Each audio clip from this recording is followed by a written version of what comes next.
ASU is the first of its kind intergenerational retirement community located directly on the Tempe campus. Enroll in university courses, mentor promising young trailblazers, and attend cultural and sporting events. For more information, visit mirabellaasu.org.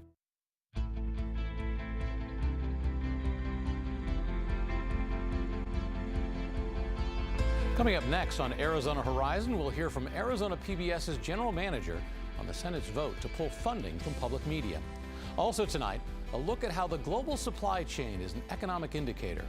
And Changing Hands Bookstore recommends some must-reads for the summers. Those stories and more next on Arizona Horizon. Arizona Horizon is made possible by contributions from the Friends of Arizona PBS, members of your public television station. Well, good evening and welcome to Arizona Horizon. I'm Rick DeBrule filling in for Ted Simons.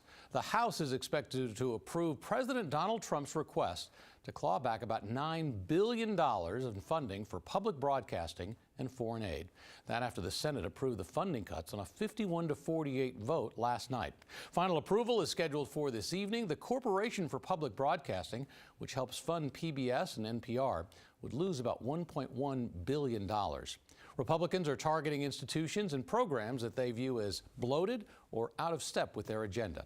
The White House has described the package as a test case and says if Congress goes along with that, more requests will come.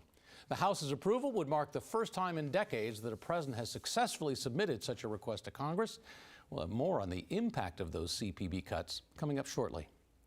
U.S. Immigration and Customs Enforcement officials will now have access to personally identifiable information for all of the nation's 79 million Medicaid enrollees.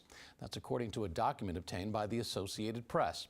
ICE officials plan to track immigrants who may not be living legally in the United States. Direct access will be given to the addresses, social security numbers, birth dates, as well as the ethnicity and race of all Medicaid enrollees. The daughter of former FBI Director James Comey, who works as a federal prosecutor in Manhattan, has been fired by the Trump Justice Department. Maureen Comey, who worked on cases against Sean Diddy Combs and Jeffrey Epstein, has told colleagues in a note that fear is the tool of a tyrant and that her firing without reason should fuel a fire of righteous indignation at abuses of power. The state's Democratic Party has voted out its chair. He was facing calls for his ouster from the state's 5 top Democratic elected officials and some others, such as a veterans group and a progressive group. In a 476-56 vote, the state party removed Robert Branscombe II from his position. Now, he had won it in January during an upset election. Critics cited fundraising issues and the failure to follow protocols. Branscombe, who is African American, says his ouster has to do with racism. Vice Chair Kim Corey will step in to replace Branscombe. The U.S. Senate has voted to approve a $9 billion rescission package that includes $1.1 billion in funding cuts for the Corporation for Public Broadcasting. That's for the next 2 years. Both PBS and NPR receive funding from the Corporation for Public Broadcasting to conduct their programming and public safety measures. Joining us now with more on what this Senate vote means is Arizona PBS's General Manager, Scott Woelfel. Thanks for being here. You're welcome. Normally we have a little disclaimer talking about we have a slight conflict of interest, but I think it's pretty obvious you are the general manager of this television station. And let's talk about, now once again, we're only partway through. This is the Senate vote. It would still have to be approved by the House. But in terms of Arizona, what would the impact of this rescission be? The impact is quite broad. There are about 25 stations that receive CPB funding in Arizona. Only 2 of those are television stations. The rest are radio stations, your NPR stations, also community radio and tribal radio stations all throughout the state. And how much, like for example, this station, how much are we looking at potentially losing at a TV station like this? It's about $2.3 million per year, which is around 13% of our budget. So it's a very significant cut. Now, obviously, this is nothing new. I mean, not a big surprise. Everybody knew, whether it was going to pass or not, everybody knew this vote was going to happen. What steps have been taken to prepare for this? Well, we have been preparing for this for a while, knowing that this could come. And so we have just entered our new fiscal year. We're operating under a reduced budget already in anticipation that this could happen. And much work will be done throughout the course of the year to make sure that we can keep those expenses down until we find new sources of revenue. So what does that mean? It means delaying some projects that we wanted to undertake. It'll mean buying less programming. We pay for the programming we get from PBS and from all BBC and all the other sources, and so we'll have to look carefully about which programs we choose to purchase. And have we seen some of that already, or are these, for example, if there are programs that aren't going to be renewed because of the cost associated with it, have we seen some of those already come to an end, or are these things that will happen in the future? It'll happen more in the future, though we have already seen at the national level some delays of new programs that were being rolled out by PBS and some of the other providers, and so that is all in anticipation that this could happen, and now it does appear to be coming to reality.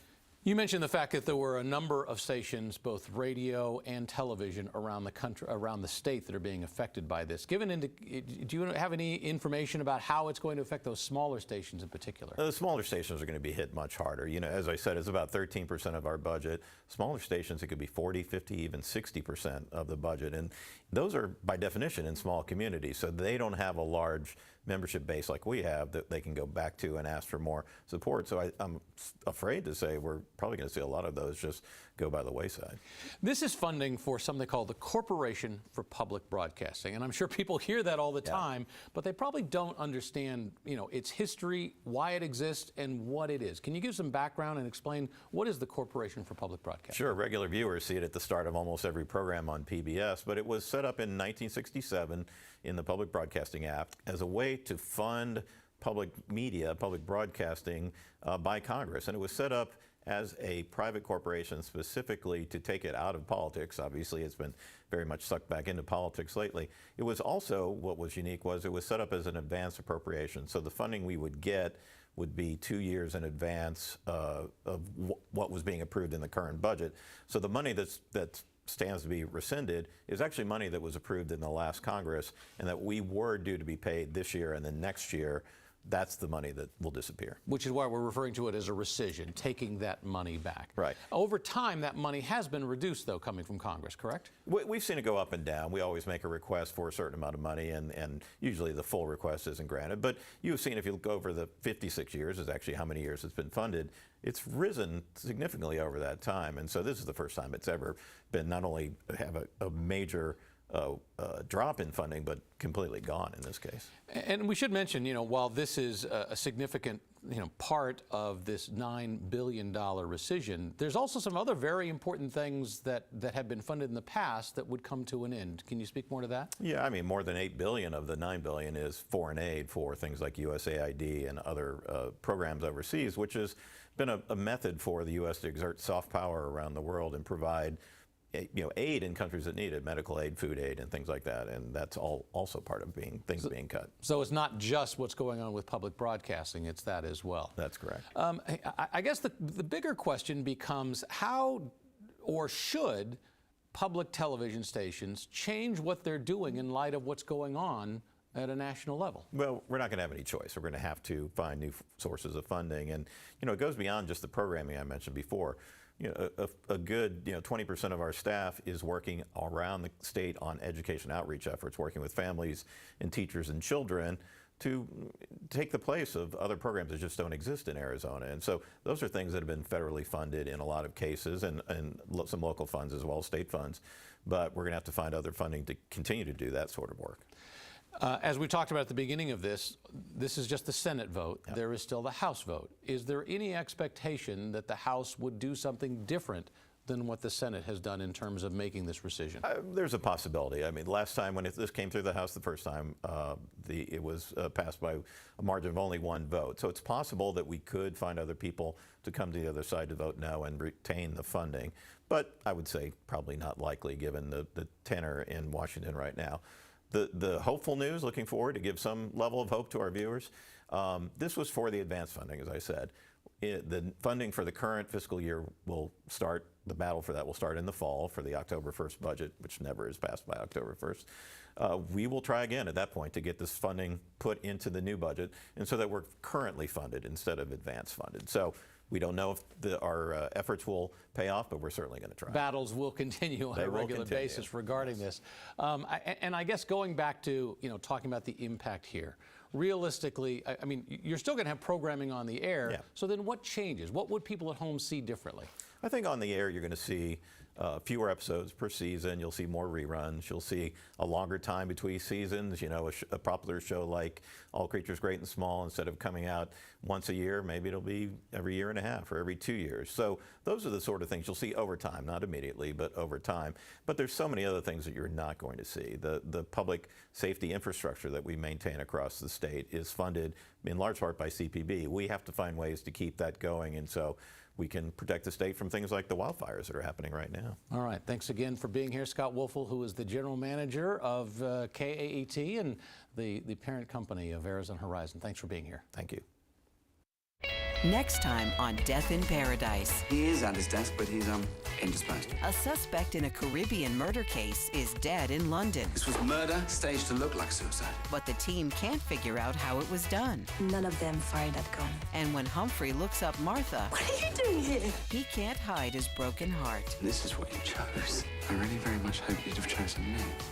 Death in Paradise. Saturday night at 8:30 on Arizona PBS.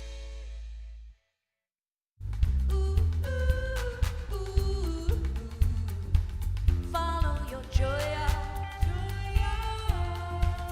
I'm not a toy. I got heart.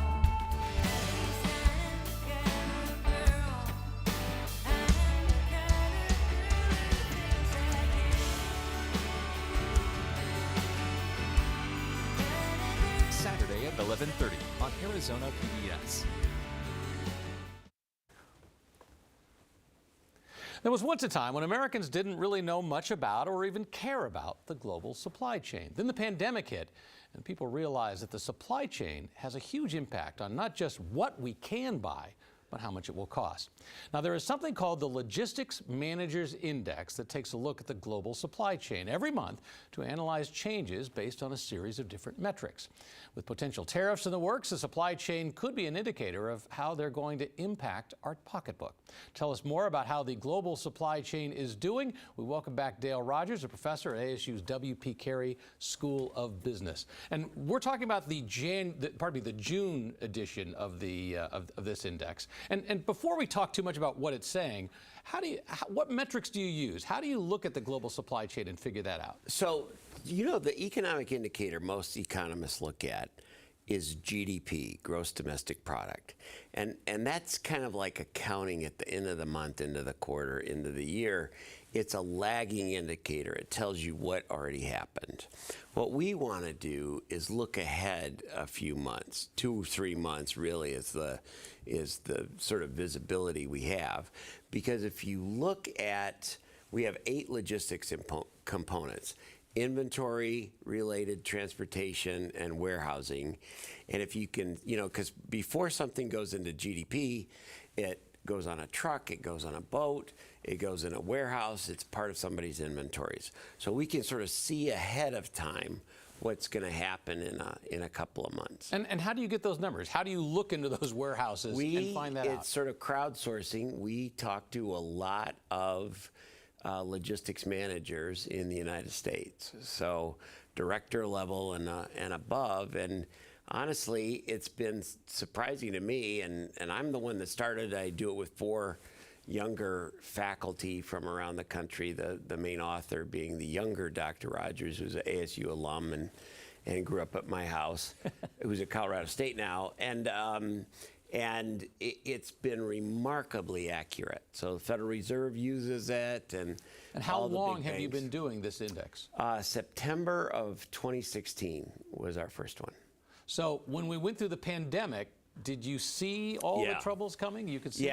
Yeah. Now, the only time we didn't see the future was like March and April of 2020 because it changed so quickly. We didn't know. But we've seen pretty much every change, both before and after that. So yes. So what is the index telling you this year? The most recent numbers are June, but we've also got the previous 6 months before that. What is it telling us? Yeah, it comes out the first Tuesday of every month, so we're not that far away from the July one coming out on August, whatever the first Tuesday is. I think the headline from May and June is that upstream in the supply chain, we're seeing people hold a bunch of inventory. So upstream means suppliers and suppliers and so on back. And then also we're seeing increased inventory costs. So I'm not surprised the fact that inflation ticked up a little bit. You know, truthfully, the stock market doesn't think the tariffs are a big deal, but we think they're going to start biting end of August, end of September. We're going to start seeing as we move into the fall, those tariffs bite because we can see that costs of inventory are increased dramatically during May and June. And that takes a while to sort of wind its way through the supply chain. Are people changing inventory as a result of the uncertainty? Are they shrinking, increasing? What are they doing? You know, what's interesting is, so as many things in life, the rich get richer and the poor get poorer. And the large retailers and so on, the guys downstream in the supply chain, right before the consumer, are pushing a ton of inventory onto their suppliers. And the other thing they're doing in terms of increased costs, they may be eating a little bit of those tariff costs, the retailers and so on, but they're making their suppliers eat a bunch of it. Really? Yeah. How have you seen the index, the numbers change from January to June? Has it been very steady? You know, there was real excitement about the coming of the Trump administration. There was nervousness about tariffs, but the thought was, okay, we're going to see a lot less regulation. And really, we had some great years under President Biden. We had tariffs under Trump, but they weren't too terrible. I mean, it did make things cost more. And one of the things you never want to do is put increased costs way upstream, like on steel and aluminum and, you know, the new Mexico tariffs, which just were talked about last week. They go on in the beginning of August. That's going to create a much higher food bill for Arizonans because we get a lot of produce here from Mexico. So these are the theoretical, philosophical, high-level stuff. Is there something people should do down on the street level when they hear these numbers? Should they save more, spend more, buy things early? What do you think that people, regular people should do? I'll tell you who the consumers of our index are. They're the media, truthfully. There are a lot of the investment banks who are using it to determine what do they do, where should they make investments. It's the Federal Reserve that looks at it as one of the indicators on, they're supposed to manage both employment and 2% inflation. And it's pretty clear if you look at what we're seeing that inflation is going to increase as we move into the fall. So there's lots of people that are making decisions using it. I don't know that consumers are necessarily aware of it, but what they should know is that costs are likely to increase. Inflation likely. All right. Dale Rogers, once again, we appreciate the fact that you are looking at the global supply chain, and thanks for being here with us today. Nice to be with you. Thank you.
I'm William Brangham. Tonight on the NewsHour, we look at the impact of the rescissions bill on public broadcasting.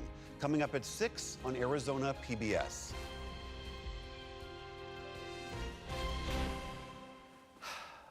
This summer's biggest page-turning hits are bringing about ways to escape into new literary worlds while also escaping from the Arizona heat. We want to welcome back Cindy Dash, the co-owner of Changing Hands Bookstore, to talk about books that should be on your summer reading list. Thank you very much for being here. We appreciate it. Let's start off. There's 4 books that we have. We're going to start with the first one, which is called Colored Television.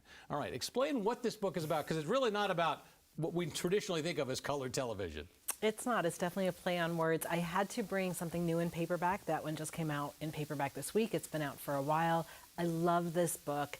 It's the protagonist is a novelist trying to break out in their literary career, gets involved in writing for television, but it's a real book of the moment where they have to write about or represent race in a comedy, in a TV show. And, you know, it starts questioning what is my role and what am I representing, and it is funny and it is thoughtful.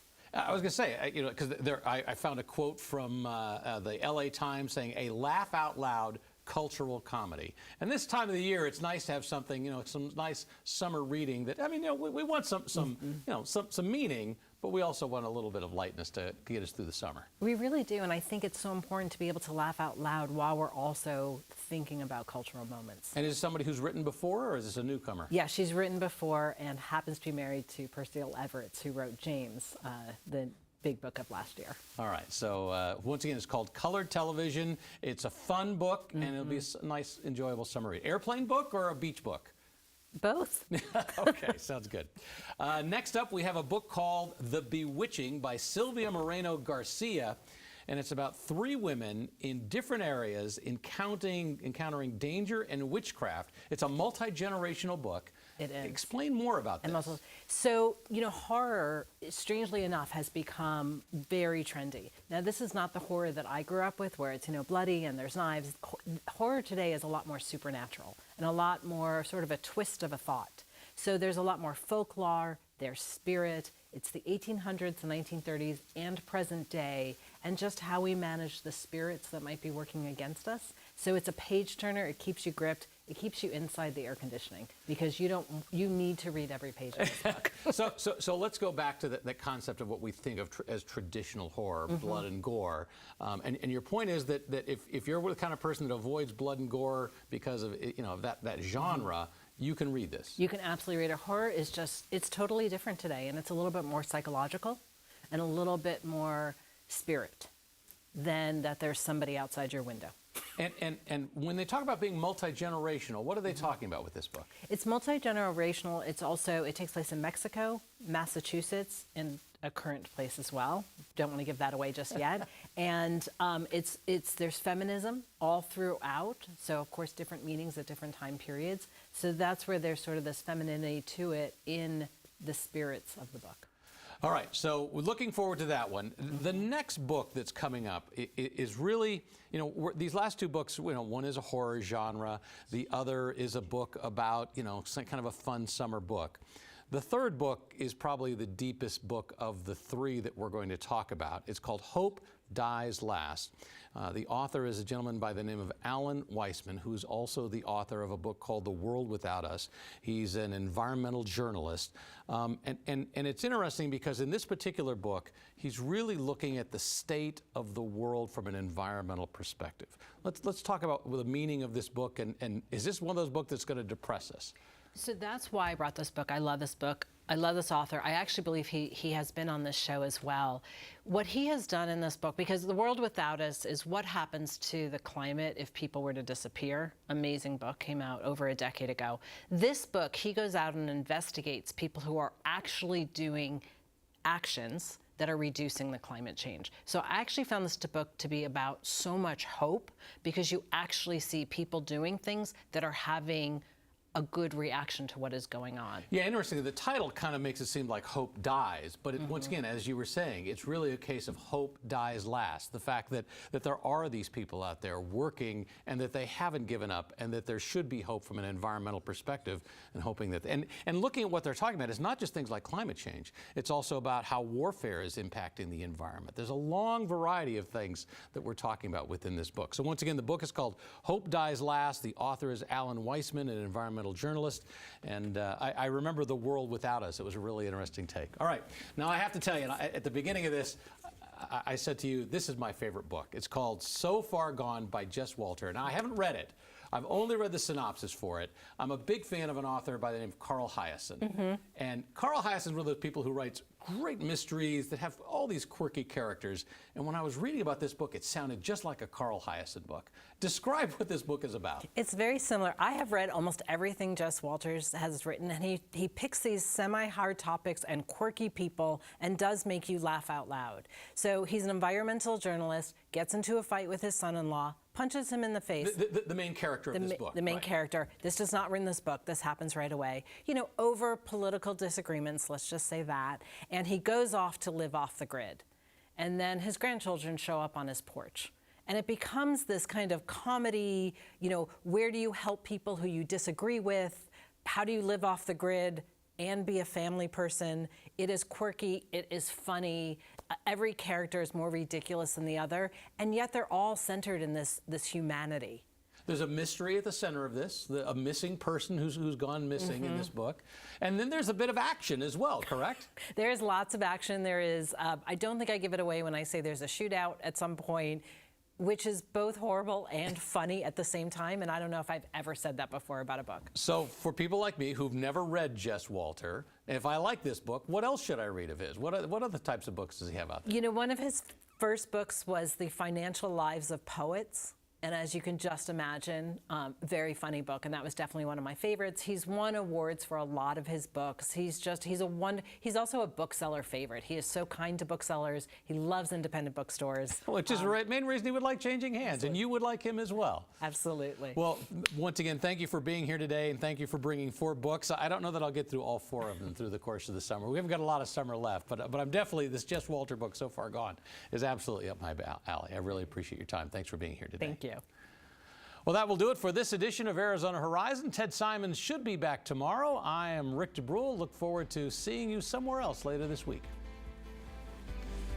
No idea what I just said.